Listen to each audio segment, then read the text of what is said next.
if you're not willing to change and you're not willing to grow, you're just going to die. And you're just going to, like, you can probably live comfortably, you know, doing the same thing over and over again, like those dinosaurs that are still doing from their sphere of influence, from their database or whatever have you.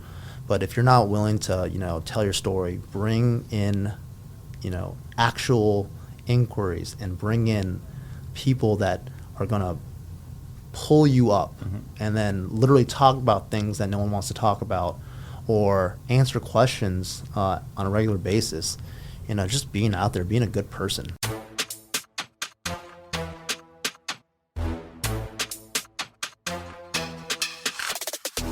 Welcome to The Breakthrough with Chris Medellin, and I am here with a very special guest, my man, Chris Lee. Chris, welcome to the show, man.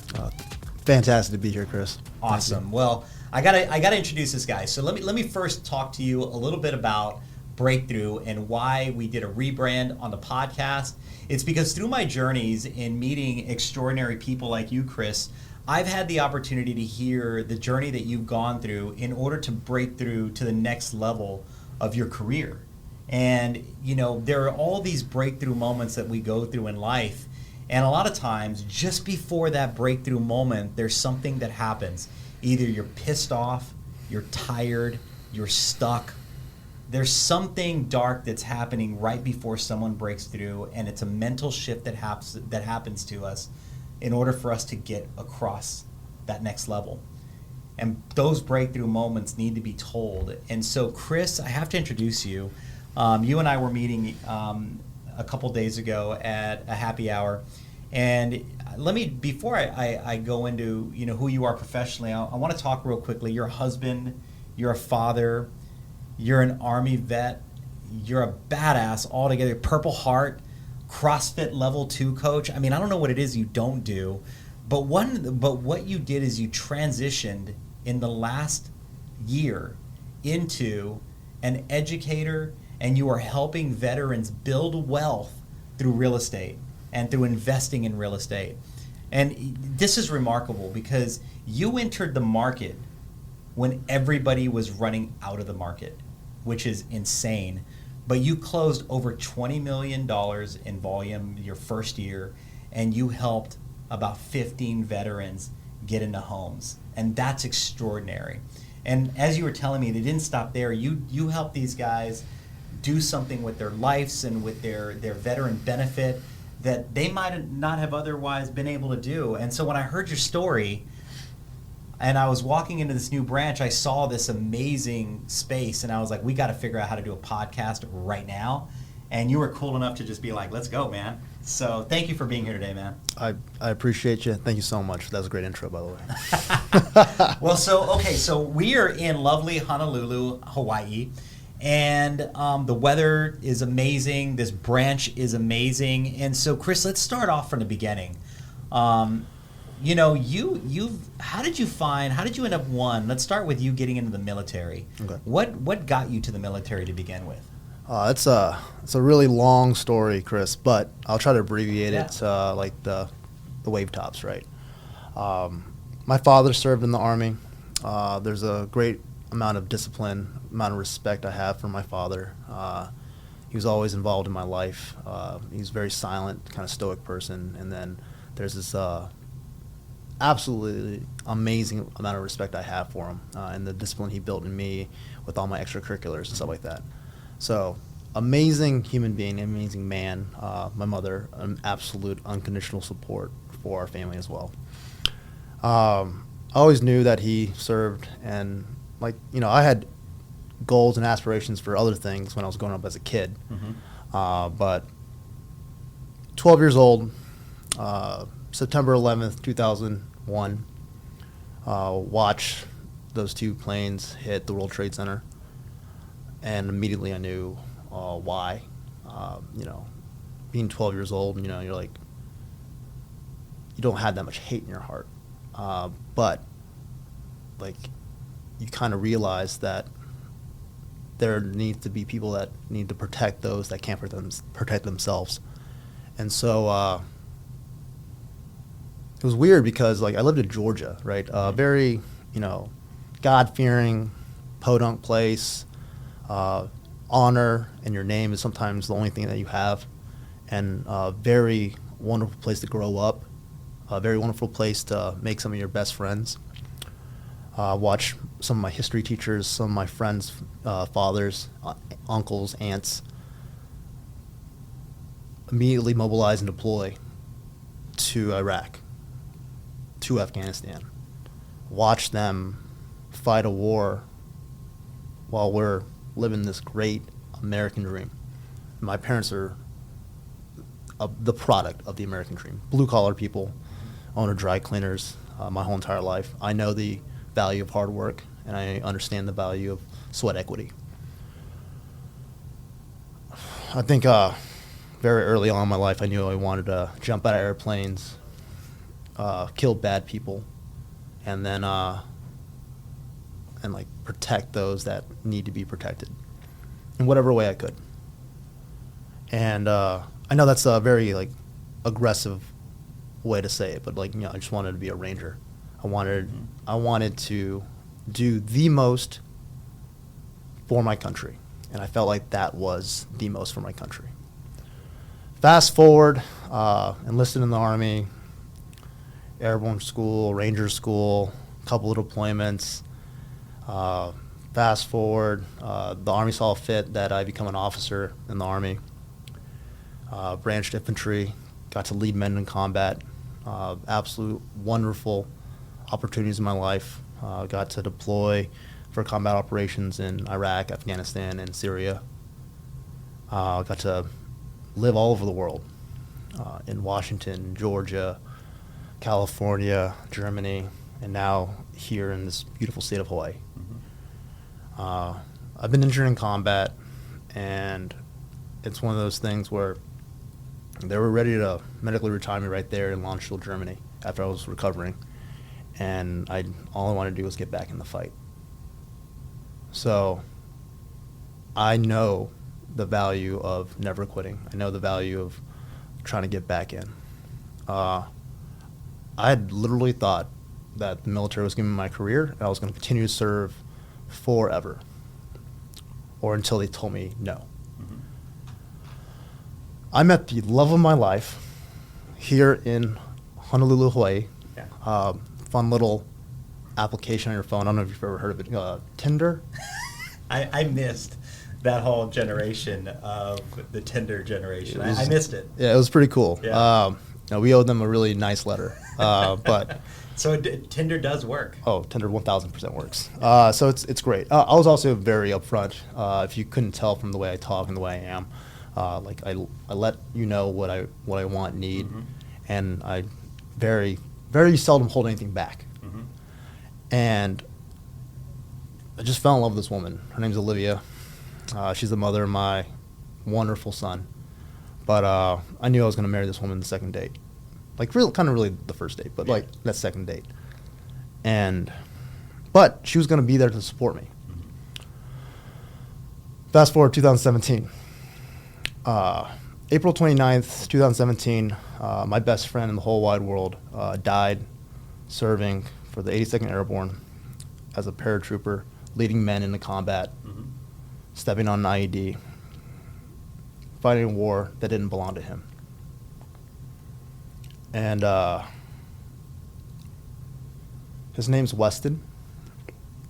My son is named after him. My wife's idea. I love it.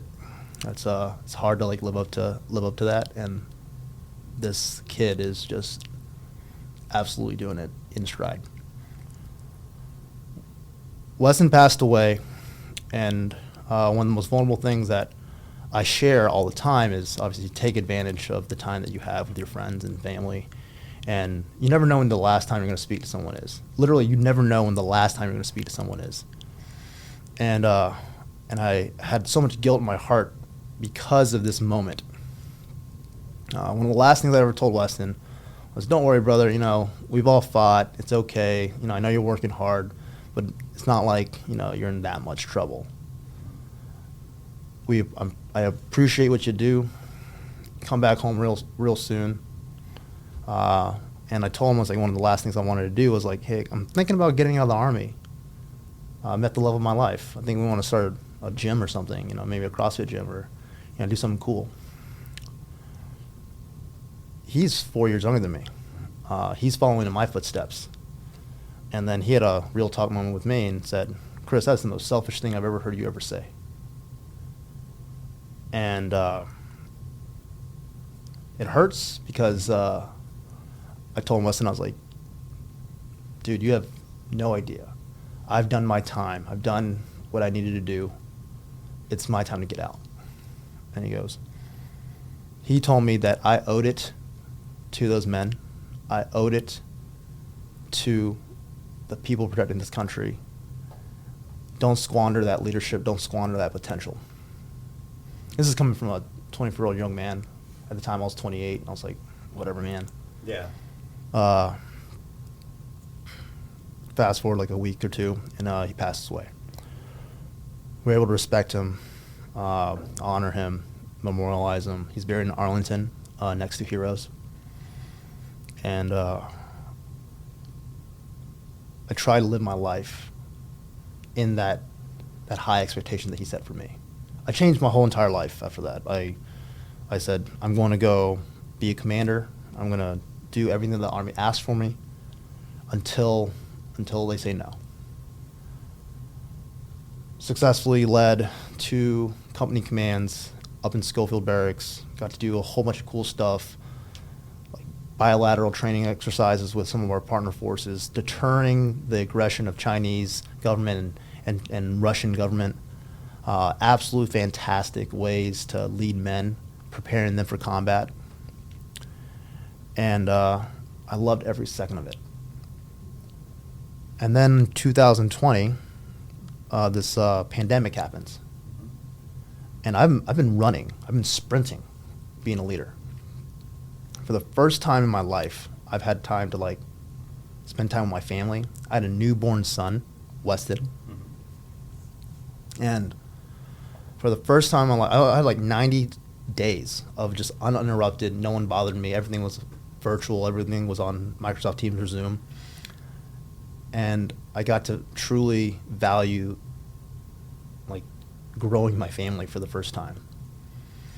And that moment, I realized and knew I no longer needed the Army, and the Army definitely no longer needed me.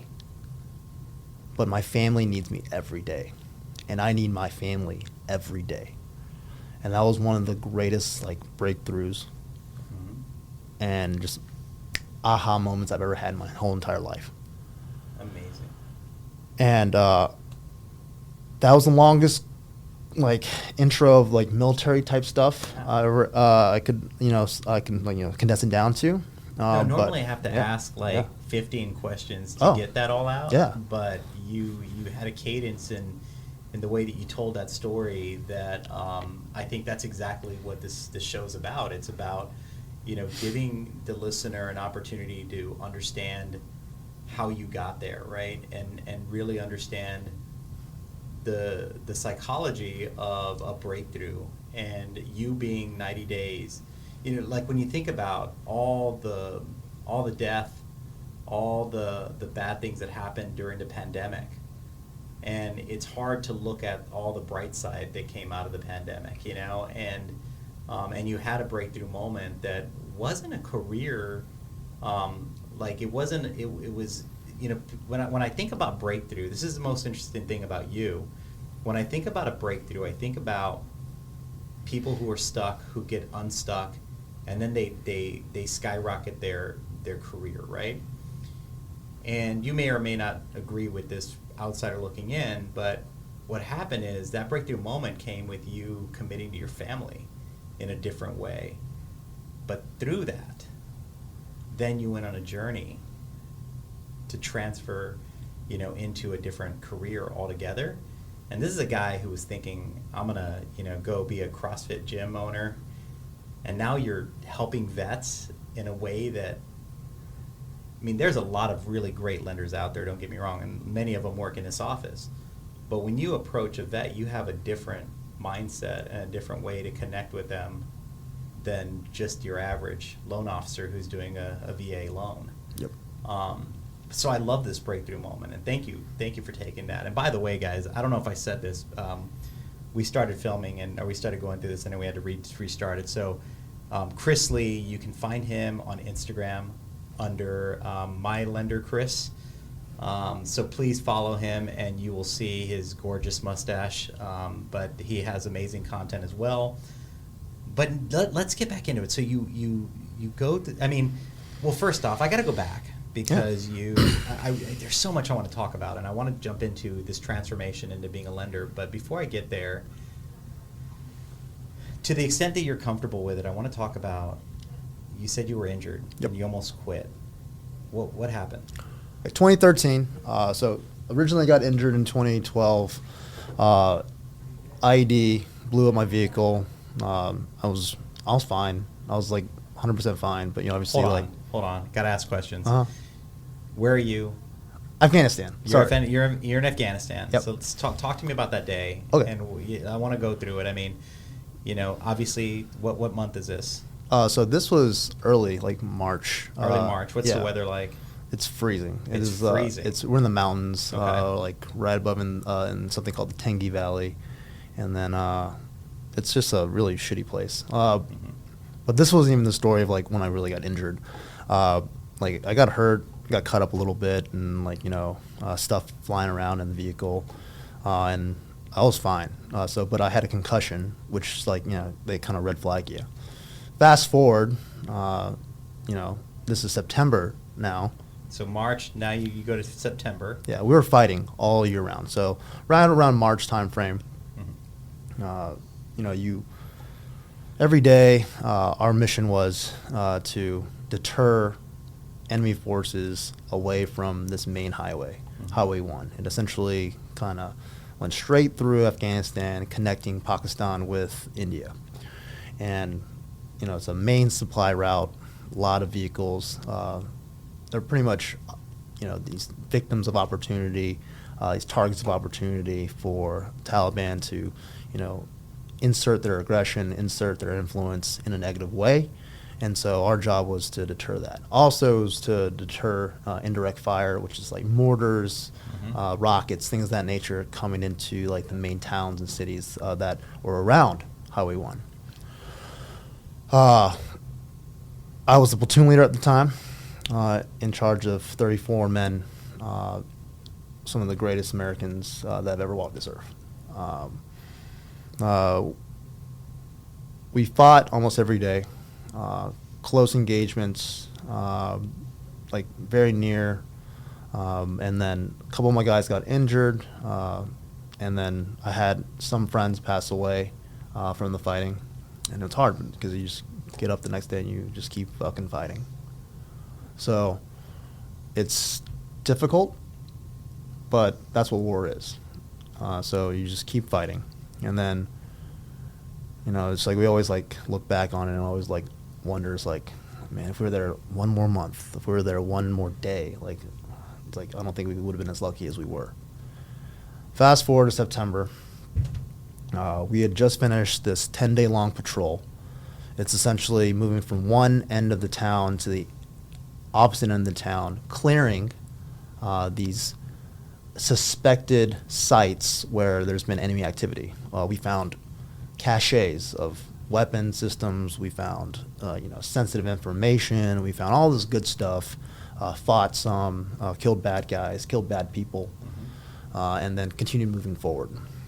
And then we're like literally about to leave. Like last day of the mission, we're waiting for like coordinates for our helicopter to come pick us up. Very large Chinook.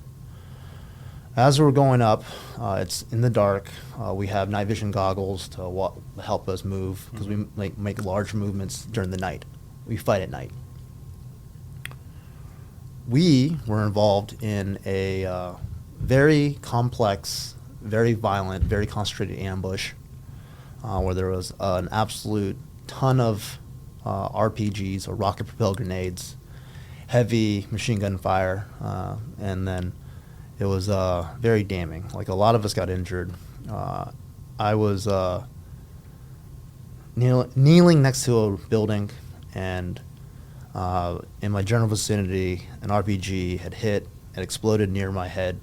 I was knocked out unconscious, and then very quickly medically evacuated to the nearest facility to help me with the concussion and also the damaging effects from the RPG.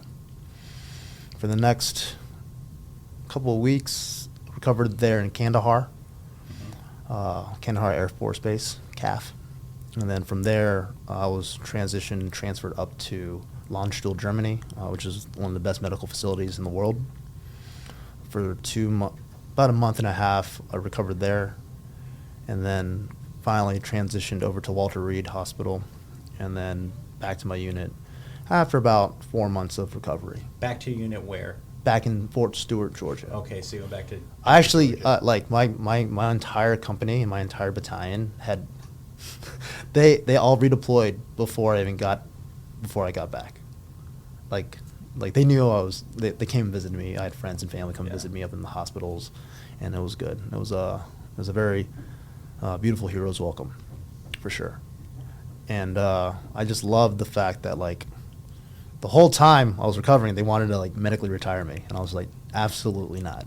I was just like, I had to, like, prove over and over, and then I had competency. CTE was really bad back then, and then, like, the traumatic brain injuries, TBI, that you get from close proximity concussive explosions, is very serious. And I had 2 in a very short amount of time span. It was like 6 months in between.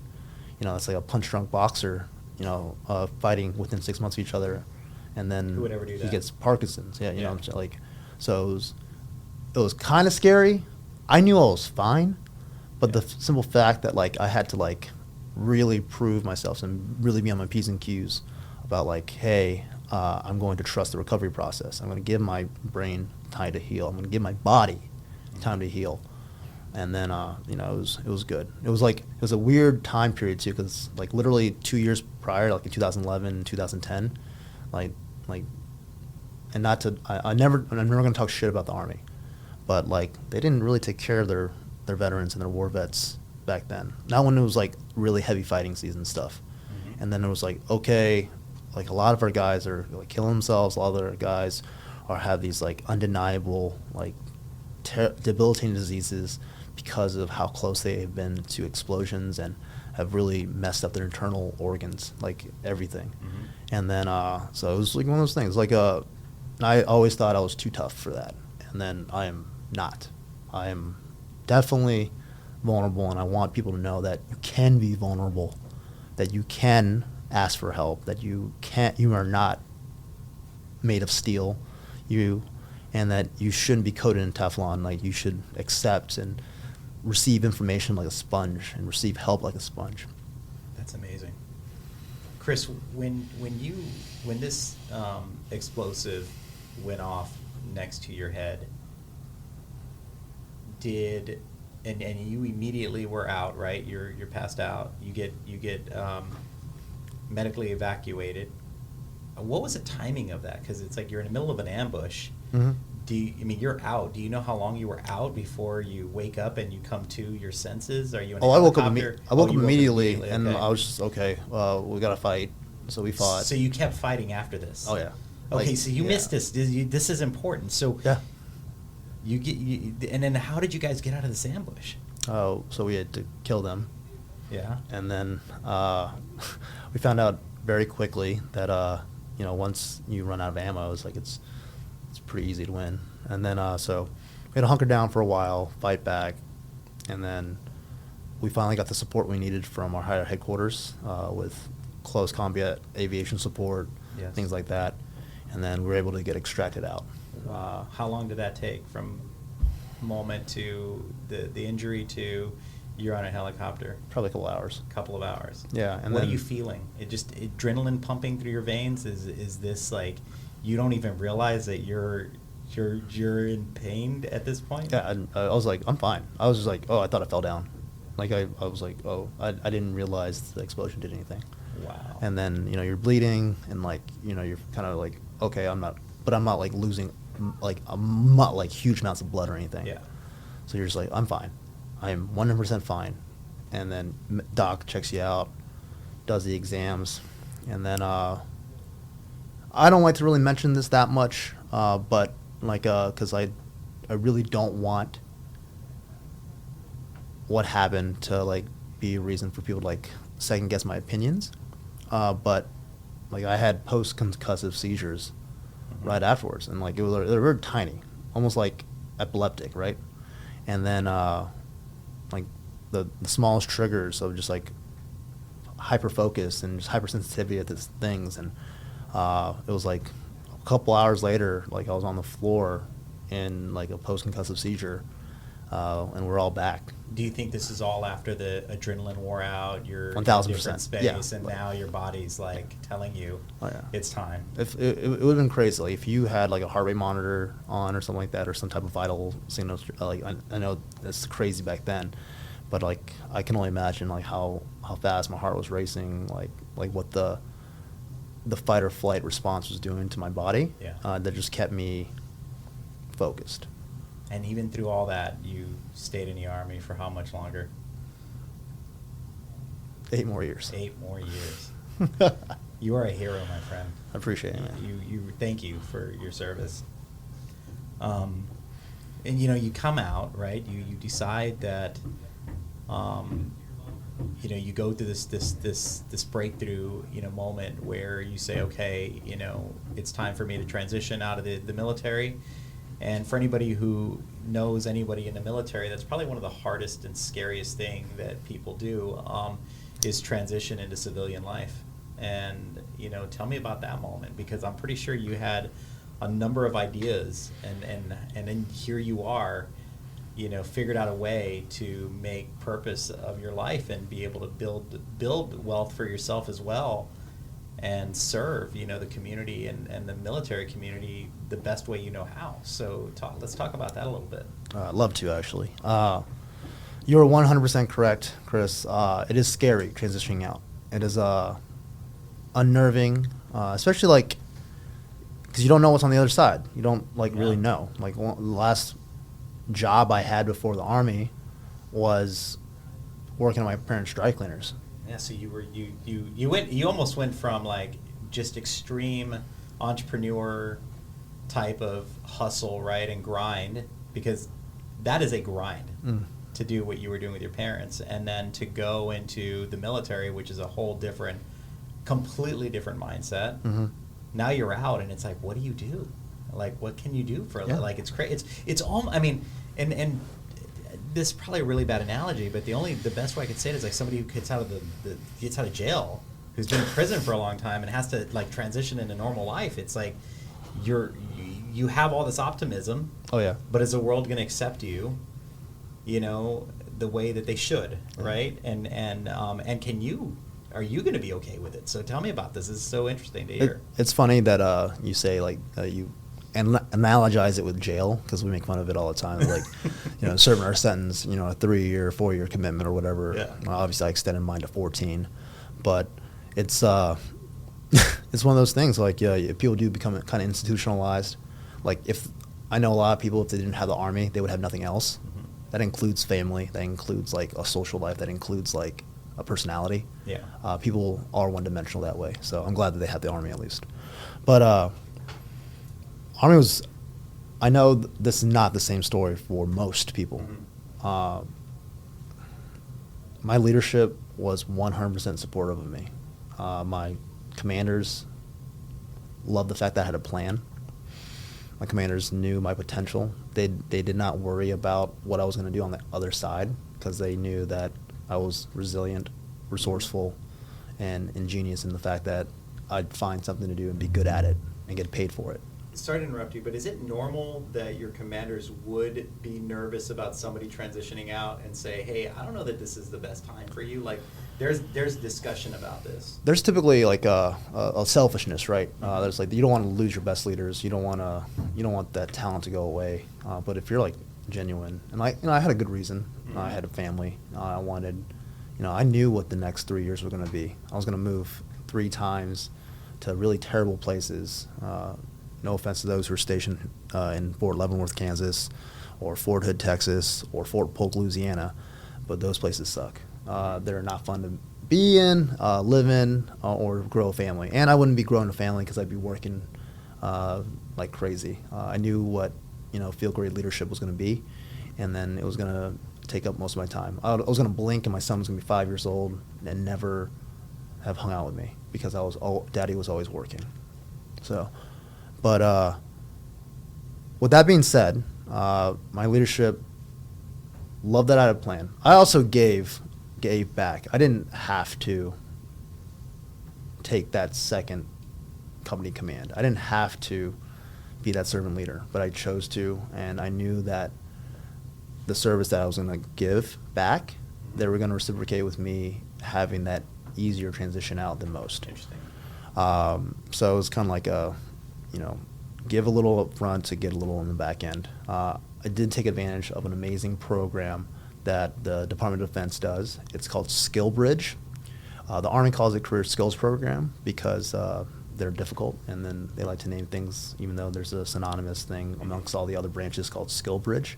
It's essentially 6 months of uninterrupted internship with an organization that, as long as you can get it approved through your chain of command and through as long as there's no competing illegalities, you can't go and be a drug dealer for 6 months. It's got to be an official organization. They're going to teach you something. They're going to get you ready for that transition once you get out. Yeah.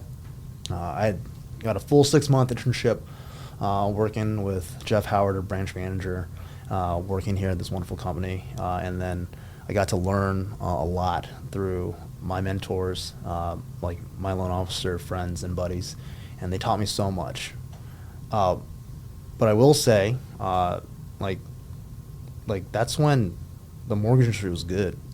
2020, 2021. You're interning during COVID timeframes, just loving life, right? Looking at it you guys are all making crazy money, right? Yeah, but I'm like, you guys are making tons of money right now, and you're just doing. Granted, yes, it was hard work, but I was like, you can work harder. Everyone can always work harder. Mm-hmm. And I'm just like, man, you guys have a lot of toys, you guys have a lot of free time, and you guys, it's okay, and just making stacks, right? And just okay, I finally got my license in November of 2021. Oh my gosh! So for those listeners, that's right around the time that the market just starts taking rates start creeping up. We don't realize it's going to be as slow down as it turns out to, but by that point, November, you probably have another 6 months of a decent market, and then it comes crashing down. I guess you call it decent, but people have established realtors, right? Yeah. So people have established businesses, partnerships, Absolutely. and things like that. And I'm trying to meet with young guys, young realtors, build them the way I see them.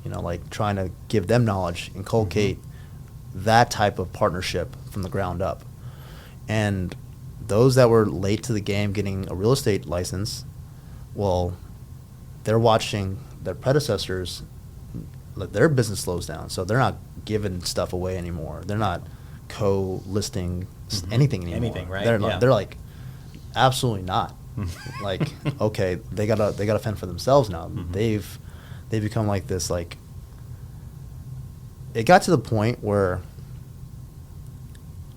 as I only know the market getting progressively worse, and then so what do? It's you outshine the competition with customer service, because when the market's good and everyone's fat and happy, they become lazy, and it's so easy to identify those lazy ones, and then sooner or later your sins will catch up with you. And then that's when the younger, hungrier loan officers out there are going to take your business, because this market can't be sustained. We're already seeing improvements. We're turning the corner. Yeah. I mean, it's definitely starting to pop again. Oh, yeah. And then, but you did all the work, right, during the hardest year of the industry in the last 10 years. This last year was the hardest, and you still helped 35 people, 50% of them being vets. What what attracted you to do this type of work? I mean, what was the opportunity that you saw? And yeah, let's start with that. What was the opportunity you saw to be a lender after being here 6 months? You still wanted to come back? So I was in the Army since 2006, and then I didn't use or buy a home or use my VA home loan benefit until 2015. Okay. Because all my leaders before that told me BAH is basic allowance for housing is for rent. You're only going to be here 2 or 3 years. Why the hell would you buy? Oh my gosh. Lee, don't waste your time. Like, I'm not going to give you time off to go house hunt. You go find the first apartment that's available and rent it out with your buddies. Roger that, sir. Roger that. No worries. Of course, you're right. Duh. Find a place on post. They'll take care of you. Yeah. Yeah. Why would they lie to me? Why would they? They were just uneducated. They're just uneducated and a little bit selfish. Think right? about the wealth. I mean, from 2006, right, that you would have built if you can go back and instead of renting an apartment, that you could use that housing allowance on an FHA deal, that you could rent out the other side if you needed to on a duplex. I mean, what kind of wealth do you think you would have done if you would have done it that way? I'd like look at it just in the simple fact of with the VA guidelines the way they were, and I could have owned 4 different properties in 4 different locations, had at least 2 of them paid off by now, because like it would all been close to military bases. They're not going anywhere. The names are changing, but they're not going anywhere. And like there's always going to be someone to rent it out because they have to. And back then, if you are departing residents, you still have entitlement over and over again. And then Purple Heart recipients, there's no funding fee. There were so many things that were like, hey, buy a house, Chris. But no one knows this. No one knows this, and no one told me this. No one's talking about this, right? Yeah, and no one told me about this. And then it was so neat because obviously a loan officer taught me how to do about the VA loan. Not a military, not anyone in the Army. None of my leaders taught me to buy a house. No one told me that I had this benefit. I just assumed I needed $20,000. I needed savings to put down. And I was like, well, I don't have $100,000, so I'm not going to buy a house. So I just assumed that. And that's what I've always been taught. Like, my dad never used his VA loan. He bought a house because he had saved for years, decades, to put a large down payment on a beautiful home that me and my family grew up in. And I was like, okay, that's how I know how to buy a house. I didn't know about these 3% downs. I didn't know about 0 down VA loans. I didn't know about investment opportunities. I didn't know about departing residents. I didn't know about rental property management. I didn't know about any of these things. But I didn't want that ignorance to perpetuate itself. So I got my first home in 2015. Loved it. Still living it. It's great. And then when I became a commander, this is that aha moment for myself that maybe I can do lending, because I just gave a class on the VA home loan off the cuff, and I'm not even a loan officer. Obviously, I'm not going to talk about rates, but I had leaders come in. They literally came into my organization, and they sometimes it was just them and their wife, or them and their small family, or whatever have you, and there wasn't enough housing on post for them to live in, so they had to live off post. I'll be like, okay, yeah. I was like, what are your plans to live off post? So we're just going to find the nearest rental. And I was like, absolutely not. Have you ever bought a home before? Yeah, sir. But, homes are here in Hawaii, they're $700,000, $800,000. I was like, brother, you're making $3,000 with BAH. I was like, at that time, I was like, you can afford that mortgage. He's like, you want to do the math? So we do the math together. He's like, I'm not a loan officer, but you got to talk to one. I gave this company a lot of business well before I ever joined into the mortgage lending world. And I look back on it, I'm like, I should have got a referral fee. But I helped. But you learned so much to that and by the way, there's a I don't agree with not paying people, right? So that's not my thing. But there's a rite of passage that happens for every loan officer that's a great loan officer that started, whether they were an assistant or started off as a processor, and in your case an intern, of all the things you did to get to where you're at. Yeah.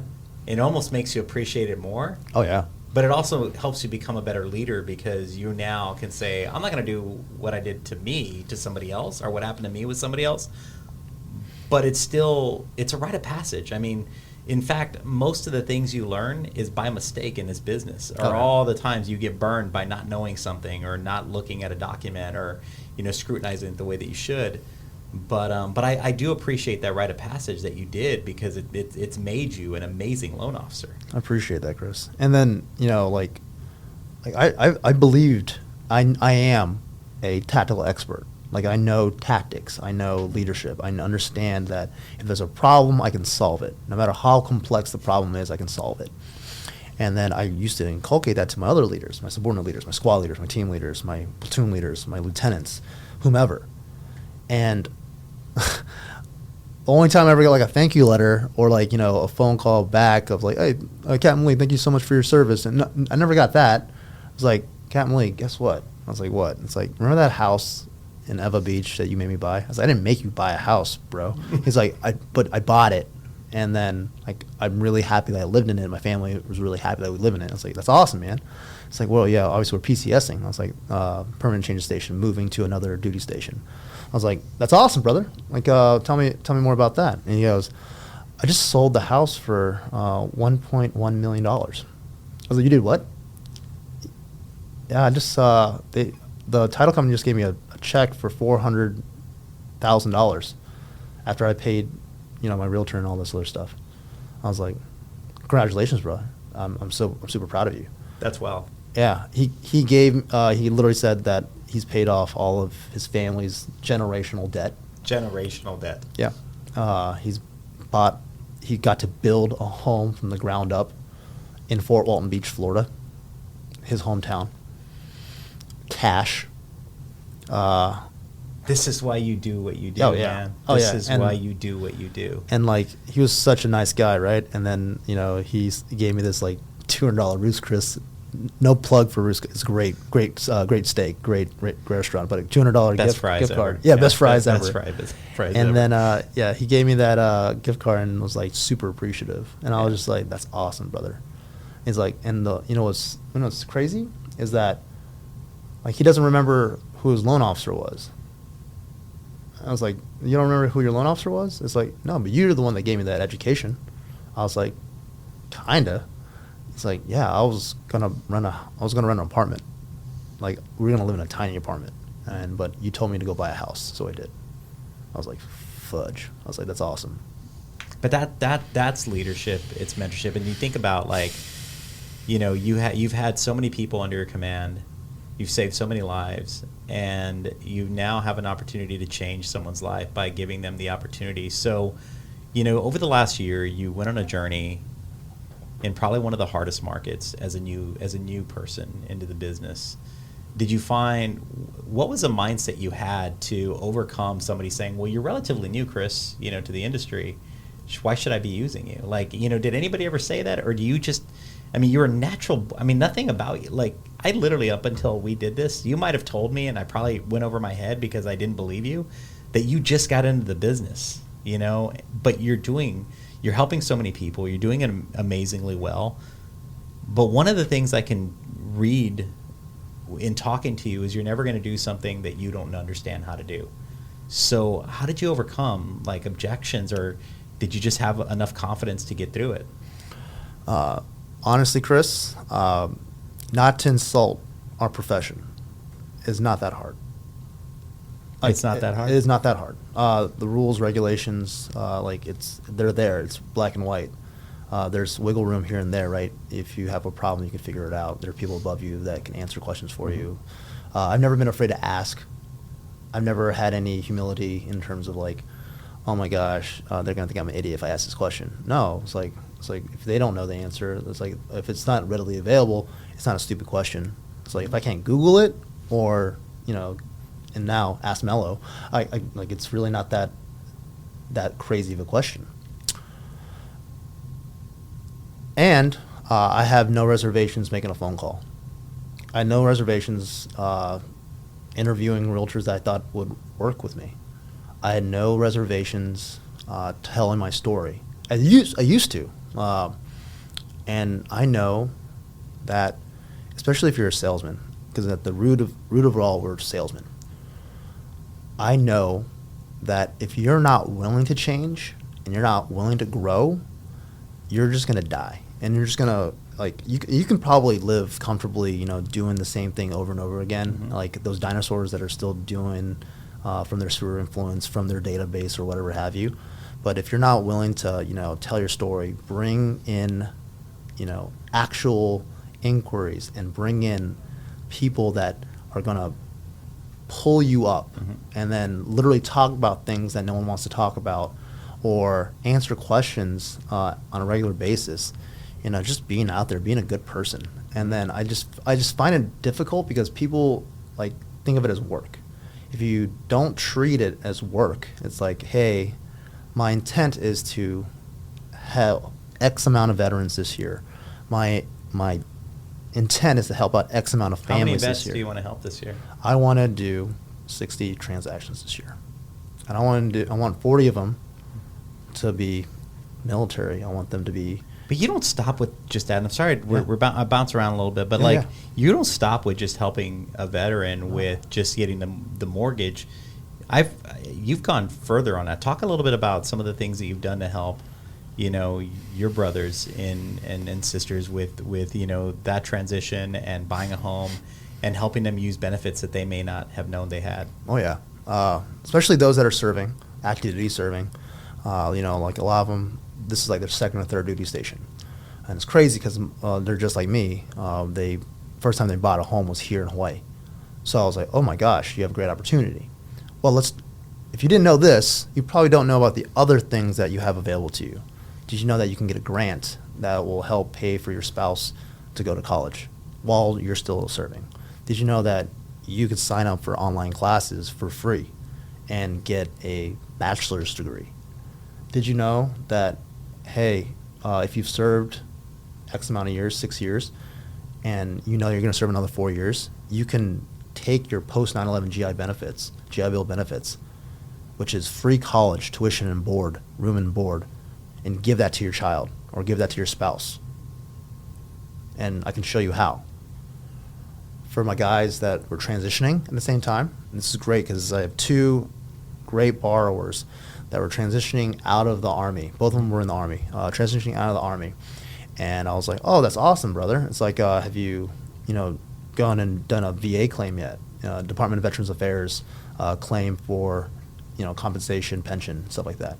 So, oh, nothing's wrong with me, sir. I was like, well, you ever been deployed before? You ever carried a heavy ruck? You ever had, weapons go near your face? By the way, we shoot almost on a weekly basis. So yeah, I was like, go get your ears checked. Go go do these exams. If you get a disability rating, which is of 10% or more, which is very common, you can get your funding fee totally waived. And he's telling me, it's like, but we're already starting the loan process. It's like, yeah, put in the claim now before we close, and then that claim will retrograde back to its original start date. And I promise you, I'm not promising you, the VA is promising you because I read in regulation, they'll give you a refund of your funding fee. And like clockwork, it took about 2 months, but they got a nice check in the mail from the Department of Veterans Affairs for that 2.3% that they originally used as a funding fee. For a $600,000 home, that's a lot of money. That's a lot of money. That gets rolled into the loan many times, right? Yeah. So it's to get that check is like it's. Here's what's interesting to me, because my dad is 100% disabled, Vietnam vet. I remember this distinctively, like right when he was going through the process, he had to go through all these, checks. He had to go through, he had to talk to like the psychologist and stuff. And in his mind, he kept thinking he was like playing the VA. Like he was like, I'm gonna get I'm gonna get disabled. I'm like, no, you're not. You deserve this. Yeah. Oh, you're not okay. These are things that you need to look. But he kept, and I think that there is a lot of pride in vets, to say they're vulnerable or to be able to say, I need to go get checked out. I have two brothers who were in the military as well. My dad is constantly pushing him to go get the test done, and they like push it off and push it off and push it off. And I just think like what you're doing by, using those benefits to also tie it into how you can continue to build wealth from it is hugely important, but you're also helping them with their health and their mental health. Oh yeah. Because I don't think, it's not normal for somebody to go through that amount of trauma. Yep. and come out walking and talking like normal. I mean, there's some, you know, mental things that happen, you know, post-traumatic traumatic stress, you know, syndrome. All those things have, you know, impact. But the fact that you're helping people is just truly amazing. So I want to thank you. You know, for those of you that are listening and are in, you know, Hawaii, Chris Lee is a loan officer, loan consultant at Loan Depot. He works. Where is this location? So we're in Salt in Kaka'ako. It's right on the Kaka'ako waterfront. Wonderful place in the heart of Honolulu. Probably one of the most rapidly growing like little areas within Honolulu. It's turning into such a cool little area. Like even the place we went to last night was just cool. You know, connect with Chris on Instagram. Again, it's my lender Chris on Instagram. Find him. He has amazing content. Chris, this has been an absolute eye-opening experience for me. You know, I love my podcast is really about giving somebody out there an opportunity to break through in a way, or get inspired to break through in a way that you did, and really, you know, touch the Chris that's out there, you 10 years ago. And I think you did an amazing job telling your story, and you're a very humbled individual, and I'm very blessed to have this opportunity to talk to you. And I wish that there were more people in the world like you, man, because you are an absolute hero, and I appreciate your service, and it's people like you that allow me to live the life that I do. So thank you very much, my friend. Appreciate you, Chris. Thank you. All right, brother.